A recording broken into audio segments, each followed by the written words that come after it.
আজকের এই ভিডিওটা আমার বিগত কিছু ভিডিওর ধারাবাহিক এপিসোড বলতে পারেন, কারণ এই ধরনের tips and tricks related topic নিয়ে আমি এর আগে অনেকগুলো ভিডিও বানিয়েছি এবং আপনাদের ব্যাপক পরিমাণে সাড়া পেয়েছি। সেগুলো আমার ভিডিওগুলোর যে ভিউ সেটা দেখলেই বোঝা যাচ্ছে। সো এই ভিডিওগুলো আসলে আমিও খুব এনজয় করি বানাতে এবং আপনারা খুব মজা করে দেখেন এবং অনেক কিছু শিখতে পারেন, কারণ একটা ভিডিওতে অনেকগুলো বিষয় শেখা যায়, অনেকগুলো ছোটো ছোটো কৌশল বা সিক্রেট শেখা যায়, যেটার মাধ্যমে ডিজাইনকে আরও বেশি বুস্ট করা যায়, আরও বেশি এনহ্যান্স করা যায়। সো আজকের ভিডিওতে আমি আপনাদের জন্য ফটোশপের সেরা 10টা কৌশল আপনাদের সাথে শেয়ার করব।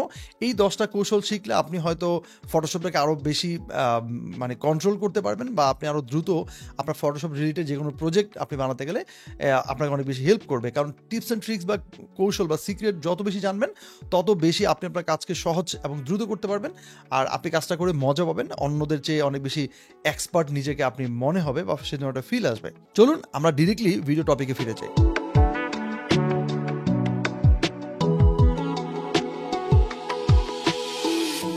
তো আজকের প্রথম ট্রিকটা হচ্ছে খুবই স্পেশাল একটা ট্রিক, সেটা আমার মনে হয় অনেকেই জানেন না। আসলে আজকের অনেকগুলো ট্রিক আছে যেগুলো আপনি হয়তো সত্যিই জানেন না, তো পুরো ভিডিওটা দেখতে হবে। আর প্রথম ট্রিকটা হচ্ছে, ধরেন আমরা যখন ফটোশপে অনেকগুলো ফাইল নিয়ে কাজ করি, অনেকগুলো ফাইল যখন এডিট করি একসাথে, যেমন ধরেন আমার এখানে বেশ কিছু ইমেজ আছে এবং এই ইমেজগুলো আমি এর মাধ্যমে আমার ইমেজের যে ব্যাকগ্রাউন্ড সেটা চেঞ্জ করেছি, এবং এগুলো হচ্ছে একটা ব্যানার এবং দেখেন কমপ্লিটলি এডিটেবল লেয়ারের মধ্যে আছে। সো এই জিনিসটা যদি আমরা এখানে আসলে পরিবর্তন করার পর বা ডিজাইনটা করার পর আমরা যদি এগুলোকে সবগুলোকে একসাথে সেভ করতে চাই, আমাদের কিন্তু বেশ প্যারা খেতে হয়, প্রত্যেকটা ইন্ডিভিজুয়াল একটা একটা করে পিএইচডি অথবা জেপিজিতে আমাদের সেভ করতে হয়। বাট এই ঝামেলাটা যদি আমরা এড়াতে চাই, যদি একসাথে এখানে যতগুলো ডকুমেন্ট আপনি ওপেন করেছেন বা যতগুলো ফাইল নিয়ে কাজ করেছেন সবগুলো যদি একসাথে সেভ করতে চান, তাহলে কীভাবে সেভ করা যায় চলুন আমি আপনাদেরকে দেখাই। প্রথমেই যেটা করবো সেটা হচ্ছে আমরা যাবো হচ্ছে ফাইলে, অ্যান্ড দেন হচ্ছে স্ক্রিপ্টস, হচ্ছে ইমেজ প্রসেসর। সো এইখানে যাওয়ার পর আমরা কি করব, দেখেন ইমেজ প্রসেসরে যাওয়ার পরে সাথে সাথে এখানে দুইটা অপশন পাবেন। একটা হচ্ছে আপনি যদি অন্য কোনো জায়গা থেকে যে ইমেজকে ওপেন করতে চান তাহলে সেটা, একটা হচ্ছে ইউজ ওপেন ইমেজ, যেটা আমরা অলরেডি ওপেন করে রাখছি, যে এখানে যতগুলো ইমেজ আছে সেটা। সো এটাই আমি সিলেক্ট করে রাখলাম। দেন হচ্ছে সেভ ইন সেম লোকেশন, মানে আমি এই ফাইলগুলো যেইখান থেকে ওপেন করেছি, মানে যেই ফোল্ডার থেকে এগুলো ওপেন করা হয়েছে বা যেখানে ক্রিয়েট করা হয়েছে সেইখানে এটা সেভ হবে। বাট আমি যদি চাই না আমার সিলেক্টেড কোনো জায়গা থেকে, তাহলে আমি নিজেটা চুজ করে দিব। দেন আমি হচ্ছে ধরেন আমার ডেস্কটপ চুজ করে দিলাম এবং এখানে প্রয়োজনে একটা ফাইল ফোল্ডার ক্রিয়েট করলাম, ধরেন দিলাম হচ্ছে নিউ দিয়ে রাখলাম। সো এখানে ওকে দিয়ে দিলাম। তাহলে এটার ভিতরে হচ্ছে আমার এই সমস্ত ছবিগুলো এখানে ওপেন হবে। নিচে দেখেন সেভ অ্যাজ জেপিজি, আপনি এখানে জেপিজি আকারে সেভ করতে চান, আমি এখানে দিয়ে দিলাম। এখানে রিসাইজ করতে চাইলে চেঞ্জ করে নিতে পারবেন, দরকার নেই, যা আছে তাই রাখলাম। এবং হচ্ছে সেভ অ্যাজ পিএসডি, সো আমি পিএসডিতে কিন্তু সেভ করতে পারছি। ইভেন এখানে একটা হচ্ছে TIFF যেটা। সো 3টে ফরম্যাট এখানে আপনি সেভ করতে পারবেন, আদার্স সব কিছু আমি ওকে রেখে আমি জাস্ট জেপিজি এবং পিএসডিতে রাখলাম। দেন রান দিলাম এবং দেখেন ফিউ সেকেন্ডের মধ্যে আমার এখানে যতগুলো ইমেজ আছে বা যতগুলো ফাইল ওপেন করা আছে, ডকুমেন্ট ওপেন করা আছে, সবগুলো কিন্তু সে জেপিজি এবং হচ্ছে পিএসডি দুইটা ফরম্যাটে সে কিন্তু এখানে সেভ করে ফেলেছে। ওকে, ডান। সো অনেকগুলো ইমেজ এবং অনেক বেশি থাকলে, একটু লার্জ ফাইল থাকলে একটু টাইম বেশি নেবে। দেখেন এখানে যে জেপিজিতে আসছে এবং প্রত্যেকটা ছবি কিন্তু আমার এখানে দেখেন জেপিজিতে, মানে প্রত্যেকটা ইমেজ কিন্তু এখানে জেপিজিতে সেভ হয়েছে এবং কোয়ালিটি কিন্তু একদম পারফেক্ট, যেটা থাকা সেটাই আছে এবং সবগুলো এখানে সেভ হয়েছে। অন দ্য আদার হ্যান্ড আমার আরেকটা হচ্ছে পিএইচডিতে সেভ হয়েছে এবং সেখানেও কিন্তু দেখেন প্রত্যেকটা ফাইল কিন্তু আমার এখানে পিএইচডিতে এখানে সেভ হয়েছে। সো ব্যাপারটা খুবই ইন্টারেস্টিং, তাই না? তো আজকে সেকেন্ড ট্রিকটা হচ্ছে, কোনো লেয়ারকে স্পেশালি যদি আপনি জুম করতে চান, যেমন ধরেন আমরা তো নর্মালি কন্ট্রোল+ দিয়ে অথবা অল্টার প্রেস করে মাউসে স্ক্রল করে কোনো কিছুকে জুম করছি। তো যখন আপনি বড় একটা ক্যানভাসে কাজ করবেন এবং অনেক বেশি লেয়ার থাকবে, আপনি যদি স্পেসিফিক কোনো একটা লেয়ারকে যদি আপনি জুম করতে চান তাহলে কীভাবে করবেন? সে ফর এক্সাম্পল ধরেন হচ্ছে আমি এখানে যাচ্ছি আমার এই যে প্রিমিয়াম কোর্স যে লেখাটা, এটাতে আমি হচ্ছে এটাকে জুম করতে, সো এটাকে ক্লিক করলাম, মানে এই লেয়ারটা হচ্ছে এখানে সিলেক্ট হলো এবং অল্টার যদি আমি এখানে জাস্ট হচ্ছে এবং লেয়ারের উপর যদি ক্লিক করি, অল্টার প্রেস করে ধরে এই লেয়ারে থাম্বনেল এখানে, তাহলে দেখেন এটা আমার সামনে চলে আসছে। এবং আবার যদি আমি এটাকে জুম আউট করি, আবার ধরেন আমার হচ্ছে মনে হলো যে লোগোটাকে আমি কোনোভাবে জুম করতে চাই, সো আবার লোগোটাকে সিলেক্ট করলাম, দেন অল্টার প্রেস করে কিবোর্ডে আমি আবারও লোগোর যে লেয়ারটা রয়েছে সেটা থাম্বনেলের উপরে ক্লিক করলাম, এটা সামনে চলে আসলো। ইভেন আমি যদি এখানে কোনো গ্রুপকে সিলেক্ট করে নিই, ধরেন এই লোগোটা হচ্ছে একটা গ্রুপে আছে, যেমন হচ্ছে এই যে লোগো নামে একটা গ্রুপ এটাতে আছে, তো আমি এটাকে আরেকবার হচ্ছে একদম ছোট করে নিই এবং শুধুমাত্র এই যে ফোল্ডার রয়েছে মানে লেয়ারে যে গ্রুপটা রয়েছে সেখানে ক্লিক করে মানে অল্টার প্রেস করে যদি ক্লিক করি দেখেন এই গ্রুপটাই শুধুমাত্র আমার সামনে চলে আসছে। সো এইভাবে আমরা অনেক বড় কোনো ক্যানভাসে কাজ করতে গেলে, বড় কোনো ডিজাইন নিয়ে কাজ করতে গেলে খুব সহজে পার্টিকুলার কোনো একটা বিশেষ জায়গাকে হচ্ছে আমরা এইভাবে টেক্সট অথবা যে কোনো কিছুকে আমরা জুম করে আমরা আমাদের মতো করে এডিট করতে পারছি। এবার ট্রিকটা হচ্ছে ব্লার নিয়ে, যেমন কোনো একটা ইমেজে যদি স্পেসিফিক কোনো একটা পয়েন্টকে যদি আপনি ফোকাস করতে চান, ব্লার করতে চান, তাহলে আসলে কীভাবে করা যায়। তো আমরা অনেক সময় যেটা করি সেটা হচ্ছে ফিল্টার থেকে আমরা ব্লার গ্যালারি এবং টিল্ট শিফট ব্লারে যাই এবং সেখানে গিয়ে আমরা কোনো একটা পয়েন্টকে এভাবে চুজ করে দিই, দেন আমরা হচ্ছে সেটাকে এভাবে ব্লার করে দিই। তো এভাবে ব্লার করলে আসলে অনেক সময় পারফেক্ট রেজাল্ট আসে না। যেমন ধরেন এই পাশে পুরোটাই এখানে ব্লারনেসের বাইরে চলে গেছে, দুই পাশে ব্লার হয়েছে। সো এটাকে রোটেট করা যায় যদি, তারপরেও অনেক সময় আমরা এইভাবে করতে পারি না। অ্যানাদার একটা ট্রিক রয়েছে যেটা আরও বেশি ইন্টারেস্টিং, আরও বেশি ইফেক্টিভ। সেটা কি? সেটা হচ্ছে লেন্স ব্লার। তবে লেন্স ব্লার নর্মালি যেভাবে করি আমি সেভাবে আপনাদেরকে দেখাবো না, আরেকটু অ্যাডভান্সভাবে আপনাদেরকে দেখানোর ট্রাই করছি। আর সেটা হচ্ছে আমরা এই লেয়ার এখান থেকে পাশে পাবো হচ্ছে চ্যানেলস, সেখানে যাওয়ার পর এটাকে একটু লম্বা করে দিলাম, বড় করে দিলাম। সো নিউ একটা আমি চ্যানেল ক্রিয়েট করে দিই যেটা হচ্ছে আলফা 1 নামে আসছে। আপনি যেটা অন্য কোনো নাম দিতে পারেন, এটাকে ডাবল ক্লিক করলে এডিট করা যায়, আমি নাম চেঞ্জ করলাম না। এবার আমি গ্রেডিয়েন্টে যাব, এই আলফা 1 যেই নতুন করে চ্যানেলটা ক্রিয়েট করেছি সেখানে আমি যাচ্ছি এবং এখানে যাওয়ার পর আমরা হচ্ছে একদম বেসিক যে গ্রেডিয়েন্টটা রয়েছে সেটা আমি দিলাম, এই গ্রেডিয়েন্টটা দিলাম এবং এখানে হচ্ছে আমি ব্ল্যাক অ্যান্ড হোয়াইট দুইটা কালার রইলো এবং এখানে গিয়ে আমি শিফট প্রেস করে একদম বরাবর লিনিয়ার গ্রেডিয়েন্ট অনুযায়ী আমি এটাকে দিয়ে দিলাম। আচ্ছা, এটাকে আমি রিভার্স করে দিই, আরেকবার ট্রাই করছি। এখান থেকে টেনে একদম পুরোটা এভাবে দিয়ে দিলাম। সো এই পর্যন্ত ঠিক আছে এবং এটা আলফা চ্যানেল মানে আলফা 1 নামে আসছে। এবং এবার আমি জাস্ট হচ্ছে আবার RGBতে চলে যাব, ব্যাক এবং লেয়ারে যাব। এবার এখানে চলে আসার পর আমাদের কিন্তু চ্যানেল একটা ক্রিয়েট হয়ে আছে। এটা কি কাজে লাগবে একটু পরে দেখাচ্ছে। আবার লেয়ারে ব্যাক করলাম এবং RGBতে আছে। এবার আমরা যাবো হচ্ছে ফিল্টারে, দেন হচ্ছে আমাদের ব্লার, দেন হচ্ছে আমাদের লেন্স ব্লার। এবার এখানে যাওয়ার পর ইন্টারেস্টিং যে ব্যাপারটা ঘটবে দেখেন, এখানে নর্মালি আপনি রেডিয়াস করতে পারবেন। সো রেডিয়াস করলে ব্লার অনেক বেশি হবে, এটা খুবই সিম্পল একটা ব্যাপার। কিন্তু ইন্টারেস্টিং জিনিসটা ঘটবে সেটা হচ্ছে এখানে ডেপথ ম্যাপ নামে যে অপশনটা রয়েছে সেখানে ক্লিক করলে আপনি এখানে আলফা 1 নামে আমরা যেটা ক্রিয়েট করেছিলাম চ্যানেল, সেটা এখানে চলে আসে। ওইখানে কিন্তু আপনি অন্য কোনো ভাবেও ট্রাই করতে পারবেন। সো আমি এটা দিয়ে দেখাই, আলফা 1 নামে দিলাম এবং এবার আপনি চাইলে এখানে যে কোনো স্পটে ক্লিক করলে ওই জায়গাটা আপনি ব্লারের বাইরে রাখতে পারবেন। How cool is that? চিন্তা করে দেখেন, ফেসের মধ্যে দিলাম, শুধুমাত্র ফেসটা কিন্তু ব্লারের বাইরে রয়েছে। সো এখানে এবার আপনি এই ব্লারনেসটা কিন্তু এখানে রেডিয়াসটা কমানোর বাড়ানোর মাধ্যমে আপনি কিন্তু এটাকে আরও বেশি ইফেক্টিভ করতে পারেন। সো যদি অনেক বেশি ব্লার দিয়ে দেন, এবার দেখেন আপনি যখনই হয় আপনি এখান থেকে ব্লার ফোকাল যেই ডিস্টেন্স রয়েছে সেটা এখানে কন্ট্রোল করতে পারেন, অথবা আপনি মাউসের মাধ্যমে ক্লিক করে এখানে জাস্ট কি পয়েন্ট সিলেক্ট করে দিলে ওই জায়গাটা শুধুমাত্র ব্লারের বাইরে থাকে, বাকিটা ব্লার হবে। এবং এখানে ব্রাইটনেস কন্ট্রোল করতে পারবেন, আপনার যে ব্লারের মধ্যে যে ব্রাইটনেস রয়েছে সেটা এবং থ্রেশহোল্ড যেটা রয়েছে সেগুলো আপনি এখান থেকে চেঞ্জ করে দেখতে পারবেন।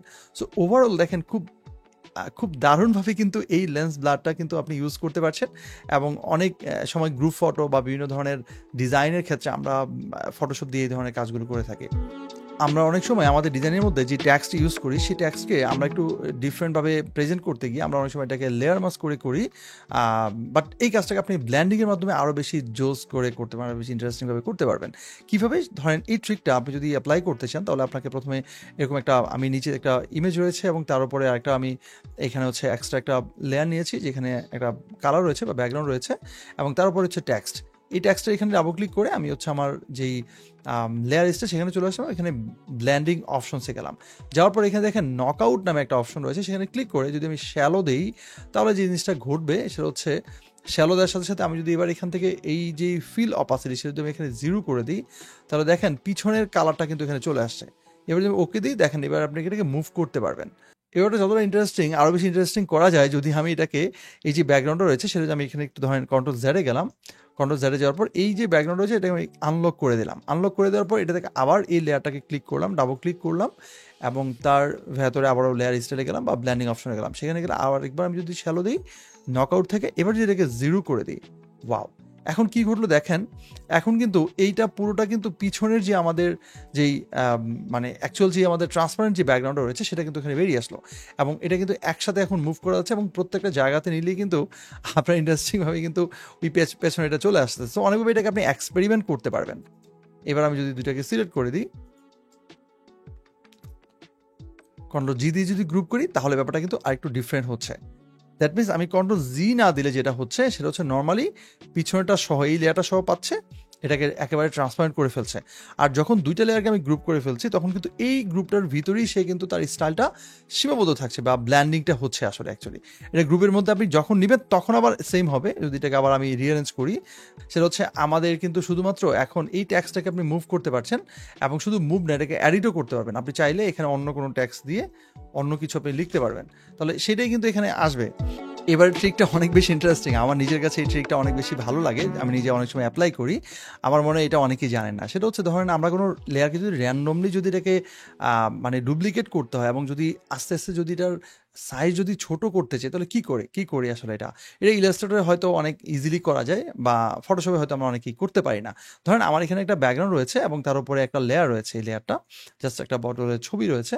সো এইখানে যদি এটাকে আমি জাস্ট কি করবো, এটাকে প্রথমে যে কন্ট্রোল জে দিয়ে যদি ডুপ্লিকেট করে ফেলি, সো ডুপ্লিকেট করলাম, দেন এটাকে কন্ট্রোল টি দিয়ে একটু ছোট করে ফেলি, যেটা উপরে আসছে আর কি।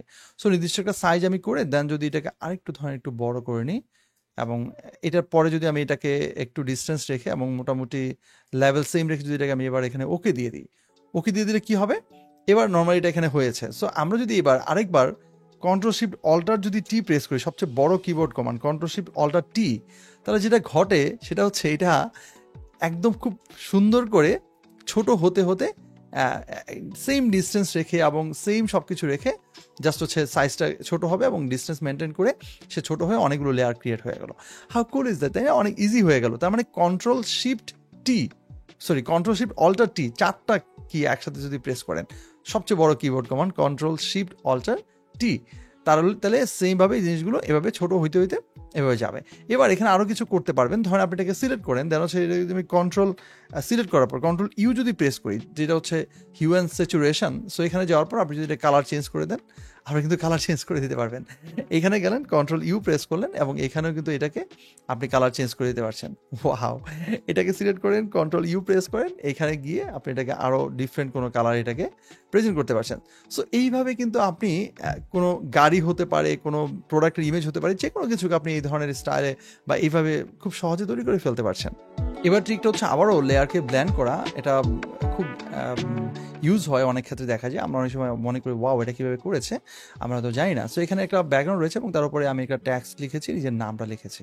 সো এবার যেটা করবো সেটা হচ্ছে এই লেয়ারের উপর ডাবল ক্লিক করলে আমি আরেকবার হচ্ছে লেয়ার স্টাইল বা ব্ল্যান্ডিং অপশনে যাই। সেখানে যাওয়ার পর আমি এখানে একটু বেবেল অ্যাম্বুশের কিছু চেঞ্জ করে নিই। যেমন ধরুন এখানে যদি ডেপথটা যদি একটু বাড়িয়ে দিই, এখানে দেখেন ডেপথটা বাড়ছে এখানে। সো একটু বাড়িয়ে নিলাম, এখানে সাইজটা যদি একটু চেঞ্জ করে নিই তাহলে একটু ডিফারেন্ট হয়। এখানে সফটওয়্যার একটু বাড়িয়ে দিলাম। সো এই যখন অবস্থায় এভাবে রেখে দিলাম, দিতে হবে এমন না, এটা আসলে একটু ভালো লাগার জন্য দিচ্ছি, নাথিং আছে। এখানে একটু ড্রপ শেডও আপনি দিয়ে রাখতে পারেন, ডিস্টেন্স যদি অল্প একটু করে দিয়ে সাইজটা যদি একটু বাড়িয়ে দিই তাহলে একটু রিয়েলিস্টিক হবে। দেন ওকে দিয়ে দিলাম। সো এইভাবেই রেখে মেইন কাজটা যেটা করবো সেটা হচ্ছে আমি এখানে আরেকবার ডাবল ক্লিক করে আমার ব্ল্যান্ড অপশনে যাব। সো যাওয়ার পর এখানে ব্ল্যান্ডিং অপশনে থাকার পর আমি যদি এখান থেকে নিচের যে অপশন রয়েছে সেটা হচ্ছে আন্ডারলাইং লেয়ার যেটা রয়েছে, সেখানে যদি আমি একে ড্র্যাগ করে এদিকে নিয়ে আসি, তো দেখেন ওয়াও, খুবই দারুণ একটা ব্যাপার, তাই না? দেখেন নিচের যেই আমাদের ব্যাকগ্রাউন্ড রয়েছে সেটার সাথে কিন্তু এটা খুব ইজিলি এটা ব্ল্যান্ড হয়ে গেল, এবং ব্ল্যান্ড হয়ে যাওয়ার পর আপনি আরও বেশি চেঞ্জ করতে পারেন। আমি এইটুকু রেখে যদি ওকে দিয়ে দিই, তাহলে এবার দেখেন এটাকে মুভ করতে পারছেন, আপনি যেখানেই নিয়ে যান দেখেন আপনার ওই ট্যাক্সটা কিন্তু এইভাবে উপরে চলে আসছে, মনে হচ্ছে এটার ভিতরে এটা গেছে, অ্যাকচুয়ালি এটা ব্ল্যান্ডিং হয়েছে। সো এইভাবে আপনি এটাকে আরও বেশি মডিফাই করতে পারেন। যদি আপনার মনে হয় যে এই ব্ল্যান্ডটাকে আপনি আরও একটু চেঞ্জ করে দিবেন, তাহলে আরেকবার যান, দেন হচ্ছে আরেকবার এখানে গিয়ে যদি এটাকে আরও বেশি আপনি এখানে কমিয়ে দেন তাহলে আরও বেশি হবে আর কি। দেন এটাকে আরেকবার আপনি মুভ করতে পারছেন। আজকে 7 নম্বর ট্রিকটা আপনার মনে হয় অনেক বেশি কাজে লাগবে। সেটা হচ্ছে কোনো ইমেজকে যখন আমরা ট্রান্সফর্ম করি, যখন কন্ট্রোল টি প্রেস করি তখন কি হয়। যেমন ধরুন এটাকে আমি কন্ট্রোল টি প্রেস করি, এটাকে আনলক করে ফেলেছি। যদি আপনার এই রেফারেন্স পয়েন্ট যদি না আসে তাহলে এই যে এখানে ওকে দিয়ে দিবেন, এখানে ওকে ঠিক চিহ্ন দিলে রেফারেন্স পয়েন্ট আসবে, এবং রেফারেন্স পয়েন্টটাকে আপনি বিভিন্নভাবে দিতে পারবেন। তো এটা সেন্টারে রেখেছি, এবং এখানে আসলে অ্যাকচুয়ালি আমরা যখন এটাকে মানে যখন এটাকে টেনে ধরি তখন আসলে এটাকে বড় ছোটো করলে তো এরকম হয়। সো আপনি যদি চান যে নির্দিষ্ট একটা পয়েন্ট বেসিস মানে ওই জায়গাটা থেকে এটা আসলে জুম হবে, বা এটা আসলে এখানে আপনি যদি অ্যাডজাস্ট করতে চান, তাহলে যে কাজটা করতে পারেন, রেফারেন্স পয়েন্ট আপনি যেখানে দিবেন, ধরেন আপনি এখন ছবিটা আমার সেন্টারে আছে, আমি যদি চাই যে না আমার এই লাইটিংটা থেকে আসলে হবে, তাহলে এটাকে উপরে রেখে ওই জায়গায় রেখে আমি যদি এটাকে টানি, দেখেন ওই জায়গা থেকে হচ্ছে এটা কি হচ্ছে দেখেন হচ্ছে এটা অ্যাডজাস্ট হচ্ছে, তার মানে ওই জায়গাটা ঠিক থাকবে। দেখেন আমি আরেকবার করছি, ছোট করছি, বড় করছি, এখন ওই জায়গা থেকে কিন্তু এটা হচ্ছে। সো আমি যদি এস্কেপে প্রেস করি, দ্যাট মিনস আবার পিছনে চলে গেলাম, আরেকবার যদি কন্ট্রোল টি প্রেস করি, এবার যদি আমি এটাকে আমার এই ফেসের উপর রাখি, তাহলে দেখবেন আমি যদি এবার এটাকে বড় করি, তাহলে শুধুমাত্র ফেসটাকে কিন্তু জুম করে মানে সেন্টার ধরে সে কিন্তু এটা মানে আমাকে হচ্ছে এটা মানে অ্যাডজাস্ট করে দিল। সো আপনি খুব সহজে আপনার একটা বড় ইমেজ থাকলে কোনো নির্দিষ্ট একটা পয়েন্টকে রেফারেন্স পয়েন্ট হিসেবে ধরে ওই জায়গাটা থেকে হচ্ছে আপনি কি করতে পারবেন, আপনার এই ইমেজটাকে আপনি অ্যাডজাস্ট করতে পারবেন। সো এটা আমার মনে হয় আপনাদের জন্য খুব হ্যান্ডি হবে, খুব ইজি হবে বিভিন্ন ধরনের কাজের জন্য। চলেন আপনাদেরকে এবার একটা ম্যাজিক দেখাই, খুবই ম্যাজিকের একটা ট্রিক। সেটা হচ্ছে এই গাছটাকে হচ্ছে আমরা পেছনের ব্যাকগ্রাউন্ডটাকে রিমুভ করে ফেলবো। সো কীভাবে করবো দেখেন, খুব ইজিলি এটা করা যায় এবং আপনি এই ধরনের অনেক কিছুকে আপনি করতে পারবেন। সো প্রথমে আমরা যেটা করবো সেটা হচ্ছে এটাকে আমি সিলেক্ট করার জন্য এখান থেকে সিলেক্ট সাবজেক্ট অথবা সিলেক্ট অ্যান্ড মাস্ক যেটাই আমরা প্রেস করি। সো প্রথমে আমি সিলেক্ট সাবজেক্টে প্রেস করলাম, শুধুমাত্র সাবজেক্টটা সিলেক্ট হলো। এবার এইটা সিলেক্ট হওয়ার পরে আমরা হচ্ছে সিলেক্ট অ্যান্ড মাস্কে প্রেস করলাম।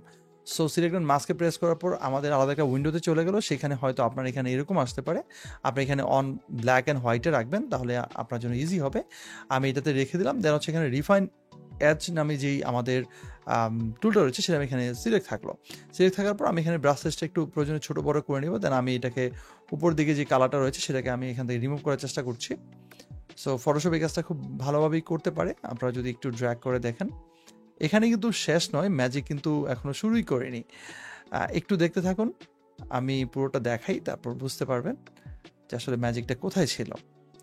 আমি মোটামুটি সবটুকু যেই জায়গায় দরকার ছিল সেই জায়গায় আমার বড় কোনো কালার আমি পুরোপুরি রাখিনি, পুরোটা আমি এখানে রিমুভ করে ফেলেছি। সো এই জায়গায় রেখে দেন হচ্ছে আমার এতটুকু আমি এখানে করে, এবার এখানে দেখে নিচের দিকে আসলে আউটপুট টু যে অপশন রয়েছে সেখানে গিয়ে হচ্ছে আপনি নিউ লেয়ার উইথ লেয়ার মাস্কে রেখে দেবেন, এটাতে রেখে দেন হচ্ছে এখানে ওকে দিয়ে দিলাম। সো ওকে দেওয়ার পর এরকম একটা অপশন আসে এবং দেখেন নিচে একটা হোয়াইট কালার থাকার কারণে কিন্তু বুঝতে পারতেছি যে আসলে অ্যাকচুয়ালি কী হয়েছে। সো এখানে দেখেন এক্সট্রা কালার রয়েছে, অনেকটা কালার বেশি আসছে এবং খুবই বাজে দেখতে হচ্ছে। সো এটাকে আমরা কীভাবে ফিক্স করতে পারি, এটাকে ফিক্স করার জন্য আমরা যাবো হচ্ছে ব্রাশে, ম্যাজিকটা এখান থেকে শুরু। সো ব্রাশ সিলেক্ট করার পর যেটা করবো সেটা হচ্ছে আমরা এখানে অল্টার প্রেস করে এই যে থাম্বনেলটা রয়েছে মানে লেয়ার মাস্কে সেখানে ক্লিক করবো, তাহলে এটা আলাদা একটা উইন্ডোতে ওপেন হয়। এবার এখানে গিয়ে আমরা যদি ব্রাশটাকে রেখে আমি একটু ফ্লোটা একটু কমাই নিচ্ছি, এখান থেকে ফ্লো মোটামুটি আমি অ্যারাউন্ড 60-র মতো রাখলাম। তো ফ্লো কমানোর পর এবার যেটা করবো সেটা হচ্ছে ব্রাশের এখানে আমি কালারটা হচ্ছে এখানে ব্ল্যাক রাখলাম এবং এবার যদি এখানে ড্র্যাগ করি দেখেন এটা তো ডিলিট হয়ে যাচ্ছে। বাট ইন্টারেস্টিং যে ব্যাপারটা ঘটবে সেটা হচ্ছে এখানে মুডে যদি গিয়ে যদি আমরা এখানে ওভারলে দিয়ে দিই, ওভারলে যদি দিই তাহলে যেটা করবে দেখেন শুধুমাত্র পিছনের যেই কালারটা রয়েছে সেটাই রিমুভ হচ্ছে। হাউ কুল ইজ দ্যাট, এটা খুবই খুবই ইন্টারেস্টিং তাই না? আসলে কিন্তু ম্যাজিক। দেখেন উপরে কোনো কিছু কিন্তু সে রিমুভ করছে না, পিছনের যে কালারটা বা যেটা অস্পষ্ট, যেটা প্রপারলি ভিজুয়ালাইজ হচ্ছে না বা ভিজুয়াল না, সেটা কিন্তু সে মুছে দিচ্ছে, সে রিমুভ করে ফেলছে। সো আপনি এভাবে আস্তে আস্তে একটু সময় নিয়ে, এটা কিন্তু খুব তাড়াহুড়ো করা যাবে না।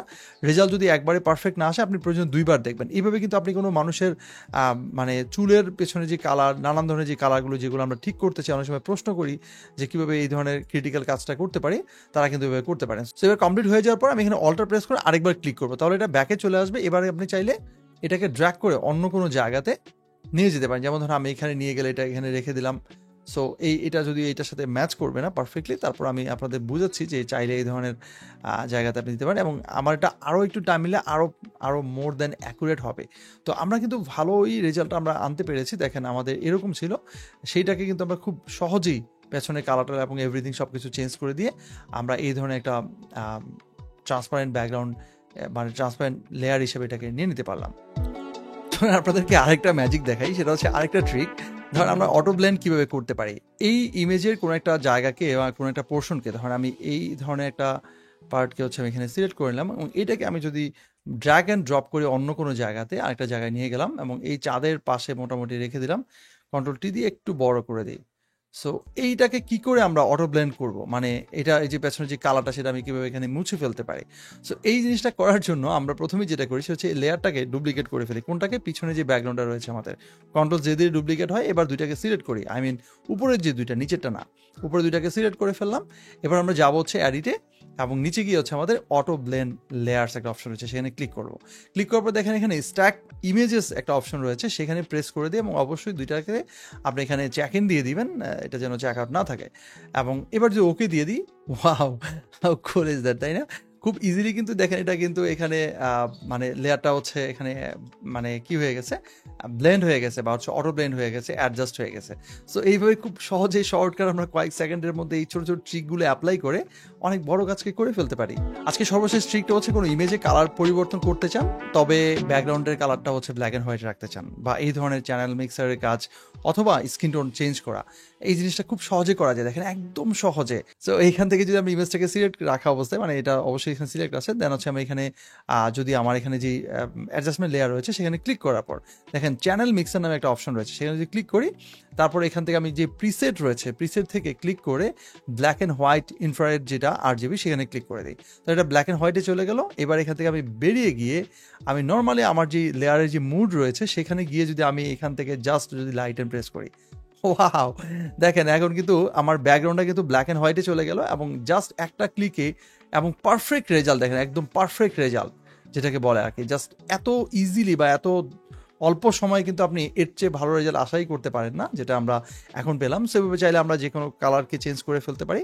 তো আশা করছি আজকে ভিডিও আপনারা অনেক বেশি এনজয় করেছেন। যদি ভিডিওটা এনজয় করে থাকেন বা কোনো মতামত থাকে, কোনো মন্তব্য থাকে আপনাদের, সেটা কমেন্ট বক্সে লিখে জানাতে পারেন। কী ধরনের ভিডিও আমার থেকে আশা করেন সেটাও লিখে জানাতে পারেন। আমি আপনাদের কমেন্টগুলো পড়ি এবং রিপ্লাই দেওয়ার চেষ্টা করি। আর ভিডিও শেষ করার আগে আবারও বলছি, আপনারা যদি আপনাদের কেরিয়ার নিয়ে খুব বেশি সিরিয়াস হন এবং আসলে যদি আপনি নিজেকে একজন গ্রাফিক ডিজাইনার অথবা ফিউচারে একজন UX ডিজাইনার হিসেবে তৈরি করতে চান, তাহলে আমার এই নতুন ব্যাচটা আপনার জন্য একটা পারফেক্ট চয়েস হতে পারে। কারণ এই কোর্সের আউটলাইন দেখলে আপনি আসলেই বুঝতে পারবেন যে এখানে আসলে কত বেশি আসলে এখানে কন্টেন্ট বা কত বেশি ডিটেল এখানে রয়েছে এবং কত কিছু আসলে আপনি শিখতে পারছেন। যদি 6টা মাস আমার সাথে আপনি লেগে থাকতে পারেন, আমার গাইডলাইন যদি ফলো করতে পারেন, তাহলে আজকের এই টিপস অ্যান্ড ট্রিক্সের ভিডিওটার মতো বা এর চেয়ে আরও বেশি কিছু আপনি সেই কোর্সে অবশ্যই পাবেন। ভালো থাকুন, সুস্থ থাকুন, নিরাপদে থাকুন। আর অবশ্যই আমার চ্যানেল সাবস্ক্রাইব করে আমার সাথেই থাকুন। আল্লাহ হাফিজ।